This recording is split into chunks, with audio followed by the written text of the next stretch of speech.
Bonsoir, bah oui, on va parler des mots bleus, mots M-A-U-X. Oh ouais, c'est beau. Rien n'est choisi au hasard.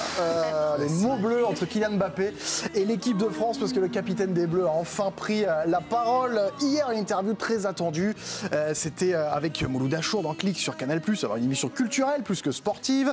L'entretien, non, c'est lui. Ah, ouais. L'entretien a été enregistré la semaine dernière à Madrid, 1h20 d'interview réduit à 53 minutes. Alors pêle-mêle, il dit qu'il n'est pas du tout en dépression, il parle du Real, du PSG, du fait qu'il ne se sent pas concerné par l'affaire de Stockholm, et il a aussi évoqué les Bleus, c'est ce qui nous intéresse. On avait beaucoup d'interrogations après cet entretien, et on va vous expliquer avec nos suiveurs de l'équipe de France pourquoi malaise ne se dissipe pas entre Mbappé et les Bleus. C'est un peu dramatique. Déjà, oui, là j'ai un petit peu, vous voyez, d'émotions dans le corps. Rappelez-nous pourquoi il y a un malaise déjà. Alors, chronologie des faits de cette curieuse relation ces derniers mois entre Kylian Mbappé et l'équipe de France. Alors, je vous propose un retour vers le passé. Souvenez-vous, après l'Euro, le premier rassemblement en septembre, il était là, titulaire contre l'Italie, la défaite 3-1 au Parc, remplaçant contre la Belgique, 0 but, 0 passe décisive et hors sujet en général. On l'a vu, on va le voir plus tard. En octobre, ensuite, il n'était pas retenu parce que blessé, alors selon le Real, sauf qu'il joue avant, il joue après. Et en novembre dernier, donc pour la Ligue des Nations, il n'avait pas été retenu à cause d'un choix du sélectionneur. Mais alors, malaise non dissipé parce qu'on n'en sait pas plus justement sur ce dernier épisode de novembre. Et non, c'était le 7 novembre. Didier Deschamps annonce qu'il ne convoque pas son capitaine. Il l'avait justifié comme ça. J'ai eu plusieurs échanges avec lui, j'ai réfléchi et j'ai pris cette décision sur ce rassemblement-là, bien évidemment, parce que je pense que c'est mieux comme ça. Je ne vais pas argumenter, voilà. Ce que je peux vous dire, c'est deux choses. Un, que Kylian voulait venir, et deux, que c'est pas les problèmes extra-sportifs qui rentrent en ligne de compte. C'est ma décision parce que je pense que c'est mieux comme ça. Je ne veux pas vous en dire plus, j'assume cette décision-là. Alors, le sélectionneur ne nous avait rien dit, en fait. Kylian Mbappé, hier, pas vraiment mieux, vous allez voir. C'est une décision du coach. Je me range derrière ce qu'il a dit par rapport à sa non-convocation en novembre. Il ne veut pas que ça se sache et je respecte totalement. Je voulais y aller, mais je ne peux pas dire pourquoi. C'est lui le patron. Si un jour il veut en parler, alors peut-être au rassemblement prochain en mars. Secret des dieux. Secret des dieux. Ah ouais, là c'est plus pire. Alors on peut pas savoir. En mars, il va peut-être parler. Non, j'y crois pas. Visiblement, les raisons doivent rester secrètes et entretiennent quand même une sorte de malaise, on sent. Alors, Vincent Duluc, qui suit les Bleus pour le journal L'Équipe, qu'est-ce qu'on sait vraiment, en fait, sur cette non-convocation de novembre ? On sait qu'il ne faut pas croire l'histoire qu'on nous a racontée. C'est-à-dire qu'il ne faut pas croire que c'est un choix qui vient que Didier Deschamps. Il ne faut pas croire que c'est un choix, comme a pu en faire passer l'idée l'entourage de Mbappé, que c'est un choix du joueur.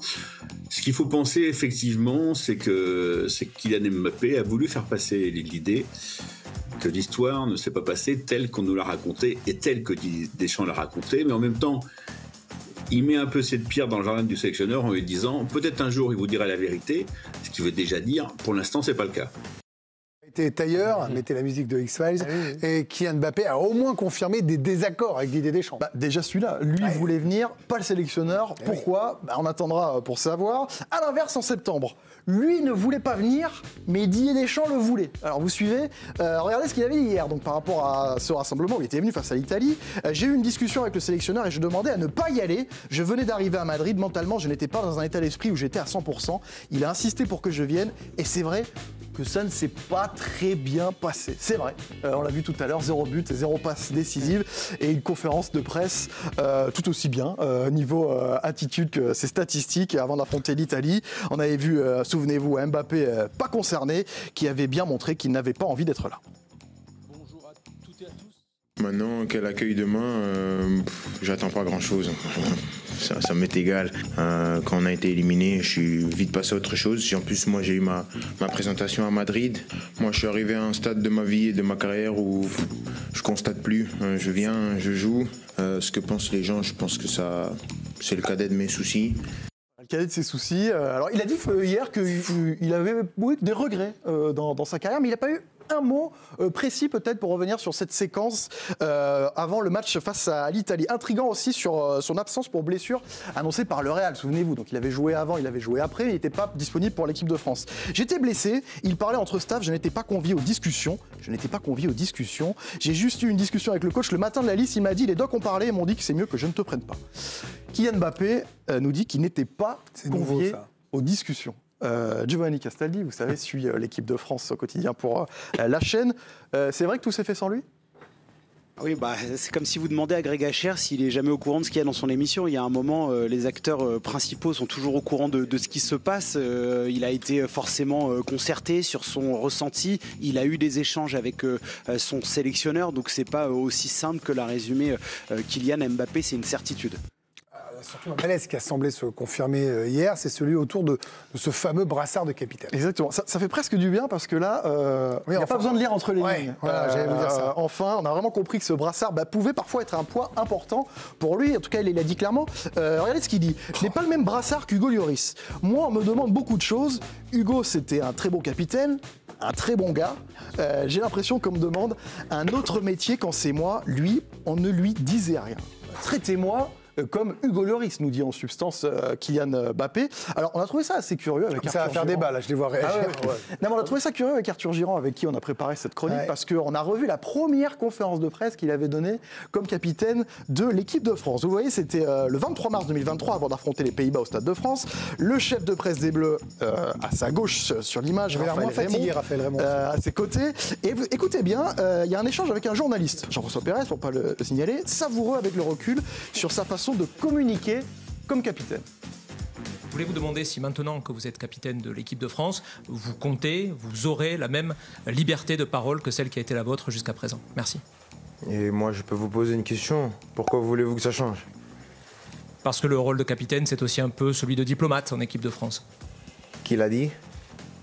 La tradition, depuis que l'équipe de France existe. Hugo Lloris, qui a été un capitaine qui mettait quand même beaucoup les formes. Oui, et comme j'ai dit avant, chacun est un capitaine en fonction de sa personnalité. Je ne suis pas comme Hugo, Hugo n'est pas comme moi, je ne suis pas comme les anciens capitaines. Chacun a été un capitaine différent, donc je serai un capitaine encore différent. Donc ça veut dire que vous voulez garder cette liberté de Je ne pense pas que le coach m'a mis capitaine parce qu'il s'est dit que j'allais faire exactement la même chose qu'Hugo. Ou peut-être je me trompe. Hein. Non, tu ne te trompes pas. Merci. Non, tu ne te trompes pas, dit le chef de presse à côté. Oh, j'ai l'impression que c'est la voix de Deschamps qui s'est emparée de raison, c'est ce qu'il voulait. Et Gandalf. Should not pass, pardon, excusez-moi. Du coup, quand on voit ça il y a un an et quand on l'écoute hier, on ne sait plus en fait s'il envie ou pas la tranquillité d'Hugo Lloris comme capitaine. Alors une chose est sûre, c'est que le dossier du brassard actuellement, c'est pas clair. Mbappé est toujours capitaine ou pas, oui ou non. La question elle est pourtant simple. Pourtant Didier Deschamps il nous avait dit ça au dernier rassemblement. Aujourd'hui, je ne vais pas me poser une question qui n'est pas à l'ordre du jour par rapport à ce que représente ce stage du mois de novembre. Chaque chose en son temps. Voilà, chaque chose en son temps. Il avait un peu quand même ouvert la porte à ce débat-là. Et depuis hier, et ces déclarations de Kylian Mbappé, est-ce que le brassard de capitaine est encore plus remis en cause ? Vincent Duluc nous éclaire. C'est une manière de répondre qui effectivement relance le débat et le nourrit. Est-ce qu'il faut absolument que Kylian Mbappé soit capitaine de l'équipe de France ? Est-ce qu'il ne vaut pas mieux créer un autre leadership et l'alléger de cette charge, si du moins il le vit comme une charge ? Voilà, je pense qu'il y a effectivement une ambiguïté parce que son ego le pousse à vouloir être capitaine. Et puis peut-être que effectivement la manière dont les choses se passent, peut-être que ça le pousse un petit peu à ne plus l'être. On va avoir un bon débat, des relations doivent être claires avec Deschamps, un capitanat en question et puis une déclaration hier qui vous a interpellé. Oui, parce qu'il, pour moi, entretient une forme de malaise et c'est vrai que je l'ai pas vraiment compris cette déclaration. Regardez, je vous la propose. Voilà ce qu'il dit par rapport aux Bleus. En club, je n'ai jamais pardonné un dixième de ce qu'on m'a fait en équipe de France. On a menti à mon sujet à bien des reprises. Dans l'intérêt de la nation, je l'ai fermé. J'ai fait le dos rond. On m'a mis la responsabilité de pas mal d'échecs sur le dos. J'ai même donné mon nez. Tu veux que je te donne quoi ? Je n'ai jamais abandonné l'équipe de France. Moi, c'est surtout cette première phrase. Je n'ai jamais pardonné un dixième de ce qu'on m'a fait en bleu, dit Mbappé. Qu'est-ce qu'il veut dire ? Giovanni Castaldi a enquêté. Il le dit pour la simple et bonne raison que souvent au Paris Saint-Germain, lorsque des informations sortaient sur possiblement son comportement ou certains litiges, il démentait tout simplement Kylian Mbappé. Ça lui est arrivé de le faire sur ses réseaux sociaux, parfois dans des interviews. Là, parfois, il y a plusieurs choses qu'il estime être fausses, qu'il n'a pas corrigées en direct. Preuve en est cette histoire de rassemblement de novembre, quand il dit « j'étais pas là, c'est la décision du coach, mais je peux pas expliquer pourquoi j'étais pas là ». Bon, ça veut dire qu'il y a un sous-texte mais qu'il ne peut pas le dire. Donc parfois il choisit de ne pas rétablir sa vérité pour le bien de l'équipe de France. Il y a un sous-texte, mais il y a un texte quand même, des déclarations ambiguës, une plainte fichée par rapport à son brassard de capitaine et des désaccords avec son sélectionneur que nous on a quand même vu au grand jour. Voilà pourquoi le malaise perdure entre Kylian Mbappé et les Bleus pour nous après cette interview. Merci Georges, vous avez bien planté le décor. Et alors je les ai tous regardés. Et réagissez à chacune de vos phrases. Il y a le débat qui arrive du pourquoi. Pourquoi le malaise perdure? Quelle solution? Quel avenir? Pourquoi le malaise ne dissipe pas ou perdure entre les Bleus et Kylian Mbappé? Vous avez fait une démonstration de force après son interview chez Mouloud Achour dans Click, où il a dit des choses, mais pas tout. Karine Galli, est-ce que vous êtes un peu déçu de cette prise de parole? Est-ce que vous attendiez plus? Ah non, je ne suis pas déçu parce que moi, je ne lui demandais pas de prendre la parole. Franchement, il y en avait beaucoup, mais c'est vrai que vous Non, mais voilà, moi je ne lui demandais pas de prendre la parole, parce que des sportifs qui ont des traversées du désert, il y en a plein. C'est quand même l'histoire du foot. Donc ce qu'il est en train de vivre, à partir du moment où il y en a certains qui sont partis sur dépression, burn-out, etc., moi j'étais pas là-dedans, parce que s'il ne le dit pas, il ne l'est pas. Et c'est ce qu'il nous a expliqué hier, qu'il n'est pas déprimé et pas dépressif, et c'est une très bonne chose. Donc il est juste pas bon sur le terrain, a priori. Et ça arrive à beaucoup de joueurs.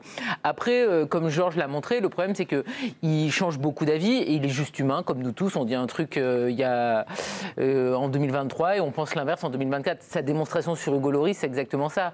Je veux dire, il nous a expliqué qu'il serait lui, c'est-à-dire un être différent, qui aurait des prises de position, des convictions qui seraient pas lisses. Et là, il met une balle perdue à Hugo Lloris. En fait, Hugo Lloris, il a juste voulu. Vous trouvez que c'est une balle perdue à Hugo Lloris?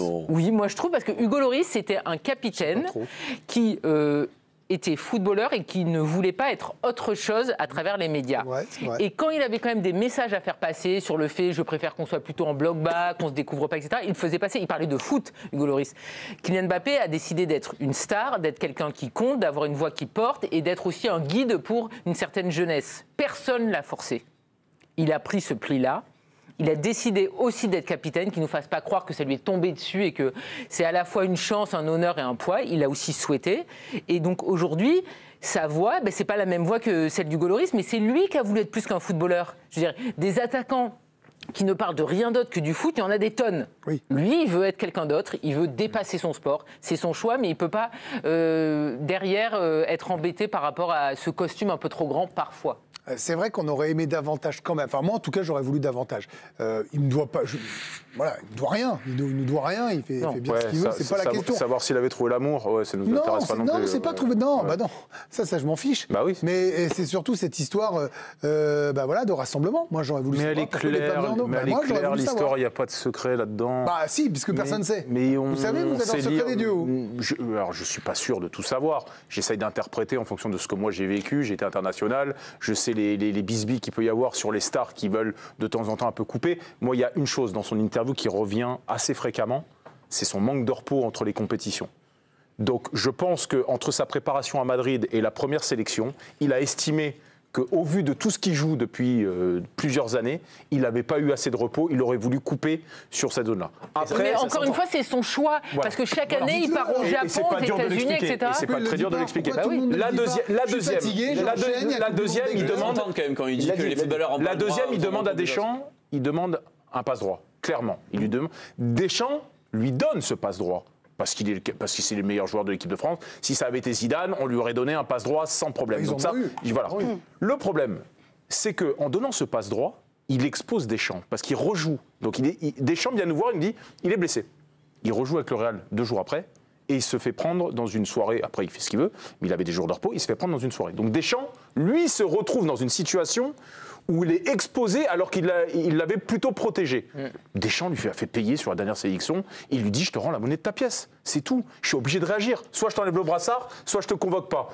balle au centre, terminé. Vous verrez qu'à la prochaine sélection. C'est aussi simple que ça. Mais bien sûr, c'est aussi simple que ça. Qu'est-ce que vous voulez aller chercher? Il y a quoi d'autre? Pas le niveau. Il n'y a rien d'autre à aller chercher. Il n'était peut-être pas en état de jouer, d'être performant en équipe de France en novembre. Et Colomboigny, il est en état. Il joue pas une minute avec le PSG, ça tient pas. Sauf qu'il est bon en équipe de France. Mais Deschamps est obligé de réagir là-dessus. S'il y avait 5 attaquant remplaçant du PSG, attaquant titulaire au Real Madrid. Ce serait plus simple. Même s'il est nul, même s'il est boiteux, il vient normalement. Oui, mais sauf qu'il paraissait clairement en difficulté physique, mentale, on peut en prendre. Mais lui, t'as dit qu'il veut venir.